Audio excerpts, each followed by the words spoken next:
ನಮಸ್ಕಾರ. ಸುದ್ದಿ ಮೃದಂಗ ನ್ಯೂಸ್ಗೆ ಸ್ವಾಗತ. ನಾನು ಎಚ್.ಎಸ್. ಸುಧೀಂದ್ರ ಕುಮಾರ್. ಮುಖ್ಯಾಂಶಗಳು: ಡೆಂಗ್ಯೂ ಮುಂಜಾಗ್ರತಾ ಬಗ್ಗೆ ಸಂಸದ ಡಾಕ್ಟರ್ ಮಂಜುನಾಥ್ ಹೇಳಿದ್ದೇನು? ಪ್ರೆಸ್ ಕ್ಲಬ್ ಅಧ್ಯಕ್ಷರಾಗಿ ಶ್ರೀಧರ್ ಪುನರಾಯ್ಕೆ. ಸಿದ್ಧಾರೂಢರ ಅಂಚೆ ಚೀಟಿ ಆರೂಢ ಶ್ರೀ ಹರ್ಷ. ಬಂಡೆ ಮಠದಲ್ಲಿ ಬಸವಣ್ಣ ಜಯಂತ್ಯೋತ್ಸವ.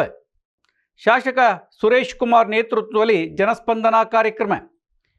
ಹೆಚ್ಚುತ್ತಿರುವ ಡೆಂಗ್ಯೂ ಜ್ವರದ ಬಗ್ಗೆ ಮುಂಜಾಗ್ರತಾ ಕ್ರಮಗಳ ಕುರಿತಂತೆ ಅತಿ ಹೆಚ್ಚು ಕ್ರಮ ವಹಿಸಬೇಕಾದ ಅಗತ್ಯತೆ ಇದೆ. ಕೊರೋನಾ ರೀತಿಯಲ್ಲಿಯೇ ಈ ಕ್ರಮ ಕೈಗೊಳ್ಳಬೇಕು ಎಂದು ಬೆಂಗಳೂರು ಗ್ರಾಮಾಂತರ ಲೋಕಸಭಾ ಕ್ಷೇತ್ರದ ಸಂಸದ ಡಾಕ್ಟರ್ ಸಿ.ಎಸ್. ಮಂಜುನಾಥ್ ಹೇಳಿದರು. ಇದು ಡೆಂಗು ಫೀವರ್ ನಿಯಂತ್ರಣ ಅಂದ್ರೆ ಏನಪ್ಪಾ ಅಂದ್ರೆ ಸೊಳ್ಳೆಗಳ ನಿಯಂತ್ರಣ. ನಾವು ಸೊಳ್ಳೆಗಳ ನಿಯಂತ್ರಣ ಮಾಡಿದ್ರೆ ಮಾತ್ರ ಡೆಂಗು ಹತೋಟಿಗೆ ಬರುತ್ತೆ. ಯಾಕೆಂದ್ರೆ ಡೆಂಗು ಕಾಯಿಲೆಗೆ ನಿಖರವಾದಂತ ಚಿಕಿತ್ಸೆ ಇಲ್ಲ. ಜ್ವರಕ್ಕೆ ಮಾತ್ರ ಮೆಡಿಸಿನ್ ಕೊಡ್ತವೆ, ಅಥವಾ BP ಕಡಿಮೆ ಆದ್ರೆ ಸ್ವಲ್ಪ ಮೆಡಿಸಿನ್ ಕೊಡ್ತವೆ. ಆದ್ರೆ ನಿಖರವಾದಂತ ಯಾವುದೇ ಒಂದು ಔಷಧಿ ಡೆಂಗು ಫೀವರ್ಗೆ ಇಲ್ಲ. ಅದರಿಂದ ಬಹಳ ಮುಖ್ಯವಾದದ್ದು ಈ ಸೊಳ್ಳೆಗಳ ನಿಯಂತ್ರಣವನ್ನ ನಾವು ಮಾಡಬೇಕಾಗುತ್ತೆ ಇಲ್ಲಿ. ಯಾಕೆಂದ್ರೆ ಯಾವಾಗ್ಲೂ ಅಷ್ಟೇ ನಾವು ಇದೆಲ್ಲ ಮಳೆಗಾಲ ಬಂದಂತ ಮಳೆ ಪ್ರಾರಂಭದಲ್ಲಿ ನಾವು ಡೆಂಗು ಈ ಸೊಳ್ಳೆಗಳಿಂದ ಹರಡುವಂತ ಕಾಯಿಲೆಗಳು ಜಾಸ್ತಿ ಆಗುತ್ತೆ. ಇವತ್ತು ಈ ಸೊಳ್ಳೆಗಳ ನಿಯಂತ್ರಣ ಆಗದೆ ಇದ್ರೆ ಡೆಂಗು ಜೊತೆಗೆ ಬೇರೆ ಬೇರೆ ಕಾಯಿಲೆಗಳು ಬರುತ್ತೆ. ಚಿಕನ್ ಗುನ್ಯಾ ಬರ್ಬೋದು, ಜೀಕಾ ವೈರಸ್ ಕಾಯಿಲೆ ಬರ್ಬೋದು. ಇವೆಲ್ಲ ಮಾರಕ ಕಾಯಿಲೆಗಳು. ಅದರಿಂದ ಇದನ್ನ ಇವತ್ತು ನಾವು ಯಾವ ರೀತಿ ಕೆಲಸ ಮಾಡಬೇಕು ಅಂದ್ರೆ, ಕೋವಿಡ್ ಬಂದಂತ ಸಂದರ್ಭದಲ್ಲಿ ನಾವು ಕೋವಿಡ್ ನ ಪ್ಯಾಂಡಮಿಕ್ ಅಂದ್ವಿ. ಪ್ಯಾಂಡಮಿಕ್ ಅಂದ್ರೆ ಏನು? ಇಡೀ ಪ್ರಪಂಚದಲ್ಲಿ ಎಲ್ಲಾ ದೇಶಗಳಲ್ಲೂ ಕಾಯಿಲೆ ಬಂದ್ರೆ ಅದನ್ನ ಪ್ಯಾಂಡಮಿಕ್ ಅಂತೀವಿ. ಇವತ್ತು ನಮ್ಮ ರಾಜ್ಯದಲ್ಲಿ, ನಮ್ಮ ದೇಶದಲ್ಲೇ ಇದು ಬಹಳ ವೇಗವಾಗಿ ಹರಡೋದ್ರಿಂದ ಇವತ್ತು ನಮ್ಮ ದೇಶದಲ್ಲಿ ಈ ಡೆಂಗು ಫೀವರ್ ನಮ್ಮ ರಾಜ್ಯದಲ್ಲಿ ಮತ್ತು ನಮ್ಮ ಜಿಲ್ಲೆಗಳಲ್ಲಿ ಇದು ಎಂಡೆಮಿಕ್ ಆಗಿದೆ. ಎಂಡೆಮಿಕ್ ಅಂದ್ರೆ ರಾಜ್ಯಾದ್ಯಂತ ಇದು ಆಗಿದೆ. ಅದಕ್ಕೋಸ್ಕರ ನಾವು ಯಾವ ರೀತಿ ಕೋವಿಡ್ ಮಾದರಿಯಲ್ಲಿ ನಾವು ಚಿಕಿತ್ಸೆ ವ್ಯವಸ್ಥೆಯನ್ನ ಮಾಡಿದ್ವಿ, ಅದೇ ರೀತಿ ಇವಾಗ್ಲೂ ಮಾಡ್ಬೇಕಾಗುತ್ತೆ. ಅದರಿಂದ ಇದನ್ನ ನಾನೇನ್ ಹೇಳೋದು ಅಂದ್ರೆ, ಇದನ್ನ ಒಂದು ಮೆಡಿಕಲ್ ಎಮರ್ಜೆನ್ಸಿ ಅಂತ ಡಿಕ್ಲೇರ್ ಮಾಡಬೇಕಾಗುತ್ತೆ. You have to declare it as a medical emergency. ಯಾಕೆಂದ್ರೆ ಇದು ತುರ್ತು ಚಿಕಿತ್ಸೆ ಅಗತ್ಯ ಇದೆ. ಈಗಾಗಲೇ ಇದು ಡೆಂಗು ಟೆಸ್ಟ್ಗೆ ಈಗ ಒಂದು ದರ ನಿಗದಿ ಮಾಡಿದೆ. ಅದ್ರ ಪ್ರಕಾರ ನಡ್ಕೋಬೇಕು. ಯಾವ್ಯಾವ ನರ್ಸಿಂಗ್ ಹೋಮ್ಗಳಾಗ್ಬಹುದು, ಲ್ಯಾಬೊರೇಟರಿಗಳಾಗ್ಬಹುದು, ಅಥವಾ ಡಯಾಗ್ನಾಸ್ಟಿಕ್ ಸೆಂಟರ್ಗಳಾಗ್ಬಹುದು, ಅದು ಸರಿಯಾಗಿ ಆ ದರಕ್ಕಿಂತ ಹೆಚ್ಚು ಅವ್ರೇನಾದ್ರೂ ಕಲೆಕ್ಟ್ ಮಾಡಿದ್ರೆ ಅಂತವ್ರ ಮೇಲೆ ಹೆಚ್ಚಿನ ಕ್ರಮ ತೆಗೆದುಕೋಬೇಕು. ಅಂತ ಲ್ಯಾಬೊರೇಟರಿಗಳನ್ನ ಕ್ಲೋಸೇ ಮಾಡಬೇಕು ಅಂತ ನಾನು ಆಗ್ರಹ ಮಾಡ್ತೇನೆ. ಇವತ್ತು ಈ ಮಸ್ಕಿಟೋ, ಈ ಸೊಳ್ಳೆಗಳ ನಿಯಂತ್ರಣಕ್ಕೆ ಯಾಕೆ ಬರ್ತಾ ಇಲ್ಲ ಅಂದ್ರೆ, ಇದು ನಾವು ಮೂಲಭೂತ ಸೌಕರ್ಯಗಳನ್ನ ಏನ್ ಮಾಡ್ತಾ ಇದೀವಿ, ಫ್ಲೈಓವರ್ ಆಗ್ಬಹುದು, ಅಂಡರ್ ಪಾಸ್ ಆಗ್ಬಹುದು, ಅಥವಾ ಬ್ರಿಡ್ಜಸ್ ಆಗ್ಬಹುದು, ಈ ಯಾವುದೇ ಕಾಮಗಾರಿ ಆನ್ ಟೈಮ್ ಮುಗಿತಾ ಇಲ್ಲ. ಎಲ್ಲ ಅರ್ಧ ಫ್ಲೈಓವರ್ಗಳು ಅರ್ಧ ಆಗಿದೆ, ಅಲ್ಲಿ ನಿಲ್ಸಿದ್ದಾರೆ. ಅಂಡರ್ ಪಾಸ್ ಅರ್ಧ ಆಗಿದೆ, ಅಲ್ಲಿ ನಿಲ್ಸಿದ್ದಾರೆ. ಅಥವಾ ರೋಡ್ಗಳು ಅಗದು ಬಿಟ್ಟಿದ್ದಾರೆ, ಅಲ್ಲೆಲ್ಲ ನೀರು ಮಳೆಗಾಲ ಬಂದಂತ ಸಂದರ್ಭದಲ್ಲಿ, ಮಳೆ ಬಂದಂತ ಸಂದರ್ಭದಲ್ಲಿ, ಯಾಕೆಂದ್ರೆ ಇವತ್ತು ಏಡಿಸ್ ಈಜಿಪ್ಟಿ ಅಂತ ಏನಿದೆ, ಈಜಿಪ್ಟಿ ಅಂತ ಈ ಮೊಸ್ಕಿಟೋ ಇಂದ ಇದು ಹರಡೋದು ಒಂದು ಇದಿದೆ. ಅದು ಹಗಲೊತ್ತೆ ಕಚ್ಚೋದು ಅಂತ. ರಾತ್ರಿ ಹೊತ್ತು ಕಚ್ಚಬಹುದು, ಹಗಲೊತ್ತು ಜಾಸ್ತಿ ಕಚ್ಚುತ್ತೆ ಅಂತ ಇದು ನಮ್ಮ ಅಧ್ಯಯನ ಹೇಳುತ್ತೆ. ಅದು ನಿಜನೂ ಸರಿ. ಆದ್ರೆ ಇವತ್ತು ಈ ಸೊಳ್ಳೆ ನಿಯಂತ್ರಣಕ್ಕೆ ಯಾಕೆ ಇಲ್ಲಿ ಬರ್ತಾ ಇಲ್ಲ ಅಂದ್ರೆ, ಒಂದು ಇದು ಎಲ್ಲಾ ಇಲಾಖೆಗಳು ಕೆಲಸ ಮಾಡಬೇಕು. ಒಂದು ಆರೋಗ್ಯ ಇಲಾಖೆ ಕೆಲಸ ಮಾಡಬೇಕು, ನಗರಾಭಿವೃದ್ಧಿ ಇಲಾಖೆ ಕೆಲಸ ಮಾಡಬೇಕು, ನಂತರ ಪಂಚಾಯತಿ, ನಮ್ಮ ಜಿಲ್ಲಾ ಪರಿಷತ್ತು ಕೂಡ ಕೆಲಸ ಮಾಡಬೇಕು, ಎಲ್ಲ ವಾಟರ್ ಸಪ್ಲೈ ಸಿವರೇಜ್ ಬೋರ್ಡ್ ಕೆಲಸ ಮಾಡಬೇಕು ಎಲ್ಲ. ಅದಕ್ಕೋಸ್ಕರ ನಾನು ಇವತ್ತು ಈ ಡೆಂಗು ಕಾಯಿಲೆಯನ್ನ ಮೆಡಿಕಲ್ ಎಮರ್ಜೆನ್ಸಿ ಅಂತ ಸ್ಟೇಟ್ ಮೆಡಿಕಲ್ ಎಮರ್ಜೆನ್ಸಿ ಅಂತ ಡಿಕ್ಲೇರ್ ಮಾಡಬೇಕು, ನಂಬರ್ 1. ಎರಡನೇದು, ಇದಕ್ಕೆ ಒಂದು ಈ ಸಾಂಕ್ರಾಮಿಕ ಈ ಇನ್ಫೆಕ್ಷನ್ ಕಂಟ್ರೋಲ್ ಮಾಡ್ಲಿಕ್ಕೆ ಒಂದು ಟಾಸ್ಕ್ ಫೋರ್ಸ್ ಅನ್ನು ಕೂಡ ಮಾಡ್ಬೇಕು. ಇದಕ್ಕೋಸ್ಕರ ಒಂದು ಟಾಸ್ಕ್ ಫೋರ್ಸ್ ಮಾಡಬೇಕು.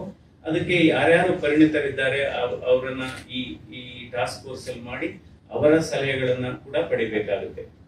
ಸೊ ಇವತ್ತು ಪುನಃ ಹೇಳ್ತೇನೆ, ನಮ್ಮ ವ್ಯವಸ್ಥೆ ಏನಾಗಿದೆ ಅಂದ್ರೆ, ಮಳೆಗಾಲದ ಸಮಸ್ಯೆಗಳಿಗೆ ನಾವು ಪರಿಹಾರ. ಪತ್ರಿಕಾಗೋಷ್ಠಿಯಲ್ಲಿ ಅವರು ಈ ವಿವರ ನೀಡಿದರು. ಬೆಂಗಳೂರು ಪ್ರೆಸ್ ಕ್ಲಬ್ಗೆ ನಡೆದ ಚುನಾವಣೆಯಲ್ಲಿ ಶ್ರೀಧರ್ ಆರ್ ಅಧ್ಯಕ್ಷರಾಗಿ ಪುನರಾಯ್ಕೆಯಾಗಿದ್ದಾರೆ. ಅಧ್ಯಕ್ಷ ಸ್ಥಾನಕ್ಕೆ ಧ್ಯಾನ ಪುಣಚ, ಶ್ರೀಧರ್ ಆರ್ ಮತ್ತು ಸುಭಾಷ್ ಹೂಗಾರ್ ಅವರು ಸ್ಪರ್ಧೆ ಮಾಡಿದ್ದರು. ಉಪಾಧ್ಯಕ್ಷ ಸ್ಥಾನ, ಪ್ರಧಾನ ಕಾರ್ಯದರ್ಶಿ ಮತ್ತು ಕಾರ್ಯದರ್ಶಿ, ಜಂಟಿ ಕಾರ್ಯದರ್ಶಿ, ಖಜಾಂಚಿ ಮತ್ತು 6 ಕಮಿಟಿ ಸದಸ್ಯರುಗಳು ಮತ್ತು ಮಹಿಳಾ ಮೀಸಲು ಸ್ಥಾನಗಳಿಗೆ ಚುನಾವಣೆ ಜರುಗಿತು. ಬೆಳಗ್ಗೆ 9 ರಿಂದ 2 ಗಂಟೆ ಮತದಾನಕ್ಕೆ ಅವಕಾಶ. ಮತದಾರರು ಮತಗಟ್ಟೆಯಲ್ಲಿ ಹೆಚ್ಚಿನ ಸಂಖ್ಯೆಯಲ್ಲಿ ಇದ್ದರಿಂದ ಮತಗಟ್ಟೆ ಅಧಿಕಾರಿ ಮತದಾನ ಹೆಚ್ಚಿನ ಸಮಯ ತೆಗೆದುಕೊಂಡು ಸರತಿ ಸಾಲಿನಲ್ಲಿ ನಿಂತ ಎಲ್ಲರಿಗೂ ಮತದಾನ ಮಾಡಲು ಅವಕಾಶ ನೀಡಿದರು. 1040 ಮತದಾರರಲ್ಲಿ ಚಲಾವಣೆಯಾದ ಮತಗಳು 767. ಶ್ರೀಧರ್ ಆರ್ ಅವರಿಗೆ 404 ಮತಗಳು ಬಂದು ಅಧ್ಯಕ್ಷರಾಗಿ ಆಯ್ಕೆಯಾದರು. VN ಮೋಹನ್ ಕುಮಾರ್ ಉಪಾಧ್ಯಕ್ಷರು 417 ಮತ, ಶಿವಕುಮಾರ್ ಬೆಳ್ಳಿತಟ್ಟೆ ಪ್ರಧಾನ ಕಾರ್ಯದರ್ಶಿ 336 ಮತ, G ಗಣೇಶ್ ಖಜಾಂಚಿ 556 ಮತ, GY ಮಂಜುನಾಥ್ ಕಾರ್ಯದರ್ಶಿ 288 ಮತ, ಧರಣೇಶ್ ಜಂಟಿ ಕಾರ್ಯದರ್ಶಿ 195 ಮತ, ಮಹಿಳಾ ಸ್ಥಾನ ಮಿನಿ ತೇಜಸ್ವಿ 491 ಮತ. ಕಮಿಟಿ ಸದಸ್ಯರುಗಳಾಗಿ ಶಿವಣ್ಣ 234, ಶರಣಬಸಪ್ಪ 258, ಯಾಸ್ತಿಫ್ ಮುಸ್ತಾಕ್ 259, ಮುತ್ತಾಜ್ ಆಲಿಂ 272, ರೋಹಿಣಿ ಅಡಿಗ 306, ಮಂಜುನಾಥ್ 281 ಮತ ಪಡೆದು ಆಯ್ಕೆಯಾಗಿದ್ದಾರೆ. ಹಿರಿಯ ಪತ್ರಕರ್ತ ಶೇಷಚಂದ್ರಿಕಾ ಚುನಾವಣಾ ಅಧಿಕಾರಿಯಾಗಿ ಕಾರ್ಯನಿರ್ವಹಿಸಿದರು. ಕೇಂದ್ರ ಸರ್ಕಾರ ಶ್ರೀ ಸಿದ್ಧಾರೂಢ ಸ್ವಾಮಿಗಳ ಹೆಸರಿನಲ್ಲಿ ಅಂಚೆ ಚೀಟಿ ಹೊರತಂದಿದ್ದು, ಅದನ್ನು ಹುಬ್ಬಳ್ಳಿಯ ಸಿದ್ಧಾರೂಢ ಮಠದಲ್ಲಿ ಕೇಂದ್ರ ಸಚಿವ ಪ್ರಹ್ಲಾದ್ ಜೋಶಿ ಅವರು ಬಿಡುಗಡೆ ಮಾಡಿರುವುದಕ್ಕೆ ರಾಮಹಳ್ಳಿಯ ಶ್ರೀ ಸಿದ್ಧಾರೂಢ ಮಿಷನ್ ಆಶ್ರಮದ ಅಧ್ಯಕ್ಷ ಡಾಕ್ಟರ್ ಆರೂಢ ಭಾರತಿ ಸ್ವಾಮೀಜಿ ಹರ್ಷ ವ್ಯಕ್ತಪಡಿಸಿದ್ದಾರೆ.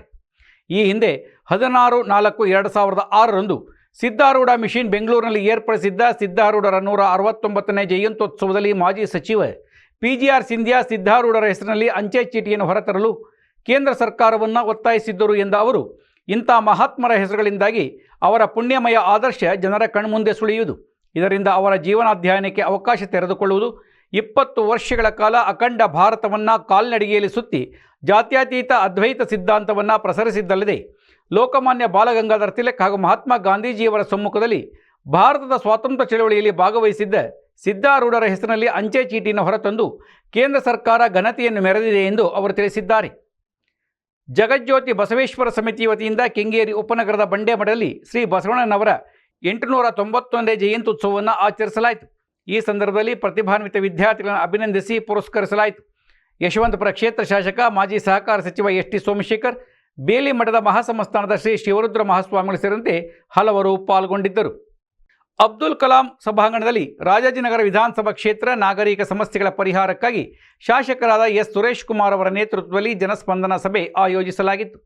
ಮಾಜಿ ಶಿಕ್ಷಣ ಸಚಿವ ಶಾಸಕ S ಸುರೇಶ್ ಕುಮಾರ್ ಅವರು BBMP, ಕಂದಾಯ, ಇಂಜಿನಿಯರಿಂಗ್ ವಿಭಾಗ, ಪೊಲೀಸ್ ಇಲಾಖೆ, ಬೆಸ್ಕಾಂ, ಜಲಮಂಡಳಿ, ಅರಣ್ಯ ವಿಭಾಗದ ಅಧಿಕಾರಿಗಳು ಭಾಗವಹಿಸಿದ್ದರು. ಕಸ ವಿಲೇವಾರಿ, ಫುಟ್ಪಾತ್ನ ಅನಧಿಕೃತ ಅಂಗಡಿಗಳ ತೆರವು ಕಾರ್ಯ, ಹೋಟೆಲ್ ಸ್ವಚ್ಛತೆ ಕುರಿತು ಖಾತೆ, ಒಂಟಿಮನೆ ನಿರ್ಮಾಣ, ಗಾಂಜಾ ಸೇದಿ ಪುಂಡರ ಹಾವಳಿ, ಬೋರ್ವೆಲ್ ಸಮಸ್ಯೆ, ನೀರಿನ ಬಿಲ್ಲು ಹೆಚ್ಚು ಬರುತ್ತಿರುವ ಕುರಿತು, ಮರ ತೆರವು ಮೂಲಭೂತ ಸಮಸ್ಯೆಗಳ ಕುರಿತು ಸಾರ್ವಜನಿಕರು ಅಹವಾಲು ಸಲ್ಲಿಸಿದರು. ಸ್ಥಳದಲ್ಲಿ ಇದ್ದ ಅಧಿಕಾರಿಗಳು ಪರಿಶೀಲನೆ ಮಾಡಿ ತುರ್ತು ಕ್ರಮ ಕೈಗೊಂಡರು. ಇದೇ ಸಂದರ್ಭದಲ್ಲಿ S ಸುರೇಶ್ ಕುಮಾರ್ ಮಾತನಾಡಿ, ಬೆಂಗಳೂರು ನಗರ ವೇಗವಾಗಿ ಬೆಳೆಯುತ್ತಿದೆ. ಸಮಸ್ಯೆಗಳು ನಿತ್ಯ ನಿರಂತರ.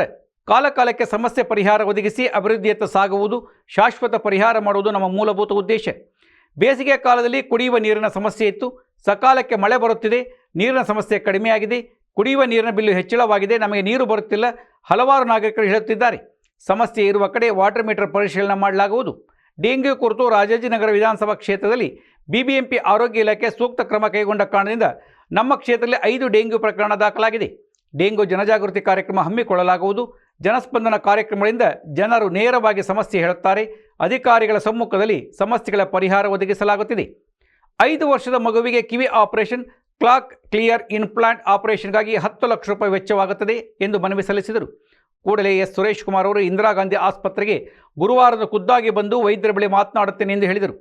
ಮಾಜಿ ಮಹಾಪೌರರಾದ ರಂಗಣ್ಣ, ಮಾಜಿ ಪಾಲಿಕೆ ಸದಸ್ಯ ರಾಜಣ್ಣ, H ವಿಜಯಕುಮಾರ್, HR ಕೃಷ್ಣಪ್ಪ, ದೀಪಾ ನಾಗೇಶ್, ಪ್ರತಿಮಾ ಮತ್ತು ಕಾರ್ಯಪಾಲಕ ಅಭಿಯಂತರಾದ ಗಂಗಾಧರ್, ತೋಟಗಾರಿಕೆ ಅಧ್ಯಕ್ಷರಾದ ಮಹಮ್ಮದ್ ಆಲಿ, ಕಾರ್ಯಪಾಲಿಕ ಅಭಿಯಂತರ ವೆಂಕಟೇಶ್, ಸಹ ಕಂದಾಯಾಧಿಕಾರಿ ಬಸವರಾಜ್, ಆರೋಗ್ಯ ಇಲಾಖೆ ಡಾಕ್ಟರ್ ರಾಮು, ಸುಬ್ರಹ್ಮಣ್ಯ ಪದಕಿ, ಸಂಧ್ಯಾ, BBMP ವಿದ್ಯುತ್ ವಿಭಾಗದ ಅಭಿಯಂತರಾದ ಆನಂದ್, ಪೊಲೀಸ್ ಇಲಾಖೆಯ ಸಂಚಾರ ವಿಭಾಗದ ಶ್ವೇತಾ, ಪೊಲೀಸ್ ಅಧಿಕಾರಿಗಳಾದ ಶಿವಾನಂದ್, ಮಂಜುನಾಥ್ ಸೇರಿದಂತೆ ಹಲವು ಅಧಿಕಾರಿಗಳು ಪಾಲ್ಗೊಂಡಿದ್ದರು.